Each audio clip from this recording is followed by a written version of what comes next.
Joko baru saja memotret seorang pekerja. Namun ketika Joko melihat foto itu, ia merasa takut karena di dalamnya terlihat pekerja itu akan mengalami kecelakaan. Maka Joko segera mencegah pekerja itu untuk naik lebih tinggi dan memperingatkannya bahwa kecelakaan akan terjadi. Tetapi pekerja itu salah paham. Ia mengira Joko sedang mengutuknya. Dengan marah, pekerja itu mengambil sebatang kayu di dekatnya dan mengusir Joko. Setelah itu, pekerja itu menyandarkan kayu di bawah tangga dan terus memanjat. Joko berpikir bahwa kameranya yang bisa meramalkan masa depan itu rusak. Namun tiba-tiba perancahnya runtuh dan pekerja itu benar-benar jatuh.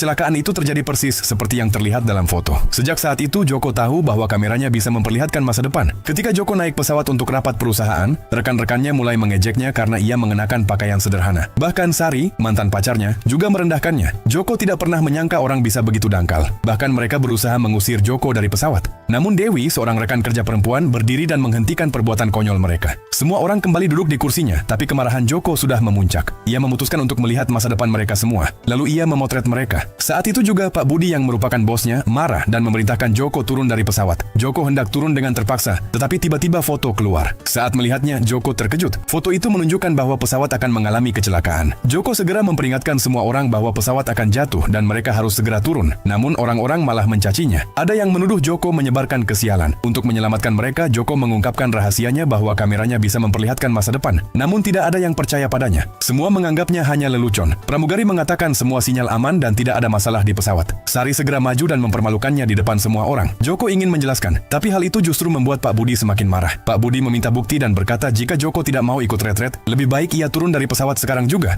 Kemudian Joko menunjukkan fotonya. Semua orang menertawakannya. Mereka bilang itu hanya takhayul. Mereka mengejek Joko dan mengatakan ia gila. Pak Budi yang marah merobek foto itu dan memerintahkan semua orang untuk menenangkan Joko. Ia juga menyuruh pramugari menyiapkan penerbangan. Mendengar itu, Joko berhasil melepaskan diri dari pegangan mereka. Ia memohon pada pramugari untuk membuka pintu, tapi semua menganggapnya berbahaya. Pilot sendiri yang akhirnya menangkap Joko. Joko terus berkata bahwa ia hanya ingin menyelamatkan nyawa semua orang, tapi tetap tidak ada yang percaya. Ketika Joko bersikeras ingin turun dari pesawat karena bisa membahayakan penerbangan, pilot akhirnya mengusirnya. Pak Budi yang sudah kesal padanya langsung memecat Joko di tempat. Namun Dewi, rekan kerja perempuan yang sedikit curiga dengan kata-kata Joko, juga memutuskan untuk turun dari pesawat. Semua orang menertawakan kebodohan mereka. Tapi Dewi menggenggam tangan Joko dan ikut meninggalkan pesawat bersamanya. Beberapa saat kemudian, pesawat lepas landas. Semua penumpang sangat bersemangat dan siap menikmati perjalanan. Namun tiba-tiba badai datang. Pesawat berguncang hebat. Semua menjadi kacau. Para penumpang panik. Saat itu mereka semua teringat peringatan Joko. Tetapi sudah terlambat.